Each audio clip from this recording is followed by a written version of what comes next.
সবাইকে অভিনন্দন আমাদের ডিওয়াইএফআই ত্রিপুরা রাজ্য কমিটির পক্ষ থেকে।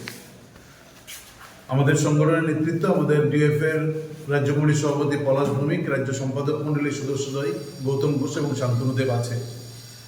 আমাদের আজকে মূলত সাংবাদিক সম্মেলন এবং এই প্রচারপত্র প্রকাশে মুখ্য নতুন প্রজন্মের দুজন অতিথি যাদের হাত ধরে আমাদের এই প্রচারপত্র যা আমরা প্রকাশ করছি রাজ্যের মানুষের 40 লক্ষ মানুষের উদ্দেশ্যে, যে দুইজনের হাত ধরে এই প্রচারপত্র প্রকাশিত হচ্ছে তাদের মধ্যে একজন হচ্ছেন পল্লবী শীল। পল্লবী শীল হচ্ছে, আপনারা সবাই তাকে চিনেন, এই সময় অত্যন্ত প্রতিবাদী একটা মুখ নতুন প্রজন্মের, যার বাবাকে আজ থেকে বৎসর দুয়েক আগে প্রকাশ্য দিবালুকে কুপিয়ে হত্যা করা হয়েছিল তাদের চোখের সামনে। সেই শহীদ এবং ত্রিস্তর পঞ্চায়েত নির্বাচনে বামপন্থীর প্রার্থী ছিলেন এবং এটাই তার অপরাধ। 10,323-এর চাকরিচ্যুত শিক্ষক সেই শহীদ বাদল শীলের কন্যা পল্লবী শীল। এবং আমাদের মধ্যে উপস্থিত আছেন এসএফআই এর কেন্দ্রীয় কমিটির অন্যতম সদস্য এবং আমাদের রাজ্যের সবচেয়ে কম বয়সে 2021 সালের পুর নির্বাচনের আগরতলা পুর নিগমের 26 নং ওয়ার্ডের বামফ্রন্টের প্রার্থী ছিলেন, প্রতিদ্বন্দ্বী ছিলেন। এবং এই অপরাধে তাকে তার গোটা পরিবারকে অসম্ভব আক্রমণের মুখোমুখি হতে হয়েছে এবং তার বাবাকে রক্তাক্ত হতে হয়েছে। সেই পরিবারের অত্যন্ত অর্থনৈতিকভাবে পিছিয়ে পড়া, অত্যন্ত গরিব পরিবার থেকে উঠে আসা উচ্চশিক্ষিতা এবং এসএফআই এর সর্বভারতীয় কমিটির সদস্য পূজা ঋষি দাস। আমরা এইরকম দুজন নতুন প্রজন্মের দুটা মুখ আমরা মনে করি গোটা রাজ্যের প্রশ্নে তারা মানুষের কাছে একটা বার্তা হতে পারে এবং এই ভাবনায় আমরা ঠিক করেছি তাদের হাত ধরেই আমরা আমাদের একটা প্রচারপত্র পুস্তিকা আমরা প্রকাশ করতে চাই। এই গোটা প্রচারপত্রটা আমরা করেছি যে একটা জুমলা চূড়ান্ত মিথ্যার জাল বুনে একটা রঙিন স্বপ্ন দেখিয়ে 2018 সালে বিজেপি আমাদের রাজ্যে ক্ষমতা এসেছিলেন 25 বছর বামফ্রন্ট সরকারকে হটিয়ে। এবং এই যে 8 বছর আমরা চিহ্নিত করেছি ডিওএফআই ত্রিপুরা রাজ্য কমিটি, যে 8 বছর হচ্ছে প্রতারণা আর ষড়যন্ত্রের এই 8টা বছর।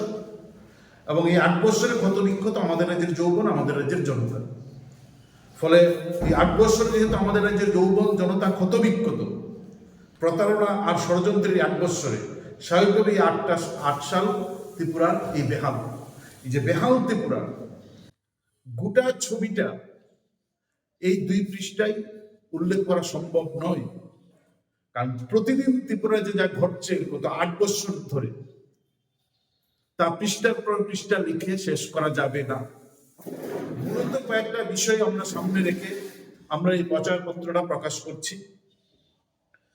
আমরা এর মধ্য দিয়ে রাজ্যের মুখ্য যে বিষয়গুলো আছেন সেই বিষয়গুলো আমরা লিখিতভাবে এখানে উত্থাপন করছি। আমাদের রাজ্য সভাপতি আছেন, বলবেন যে আমরা 8 বছরে আমরা কি পেলাম, তার থেকে বড় বিষয় আজকের দিনে দাঁড়িয়ে যে আমরা ডিওএফ মিলে আমাদের গোটা রাজ্যের এখন নতুন স্লোগান নিয়ে আমাদের মাঠে নামতে হচ্ছে যে প্রজন্ম বাঁচাও। যার লিঙ্ক ধরে আমরা কি করেছি, নতুন প্রজন্মের দুটা মুখ যাদের হাত ধরে আমরা প্রচারপত্র প্রকাশ করতে চাই।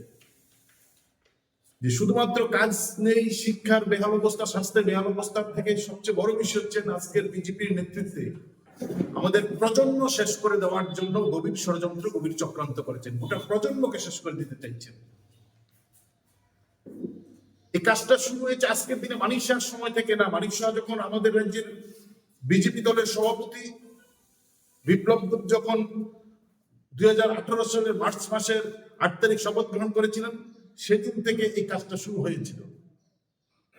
এবং সবচেয়ে ভয়ঙ্করতম বিষয় হচ্ছে যে পরিকল্পিতভাবে আমাদের রাজ্যের মানবিকতা এবং মনুষ্যত্বকে হত্যা করার মধ্য দিয়ে বিজেপি আমাদের রাজ্যের পথ চলা শুরু করেছিল।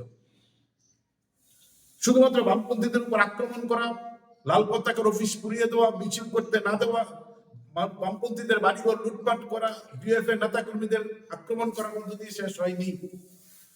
আমাদের যে মন্ডল রাজ কায়েম করতে গেলে, জঙ্গলের রাজ কায়েম করতে গেলে তারা জানেন মানবিকতাকে হত্যা করতে হবে। আক্রমণটা আমাদের উপর শেষ হয়নি, রক্তদান শিবিরে আক্রমণ, রক্তদাতা যারা রক্তদান শিবিরে আসেন তাদের উপর আক্রমণ। একটা পাড়াতে, একটা এলাকাতে যে মানুষের যে সামাজিক সম্পর্ক, এলাকায় একজন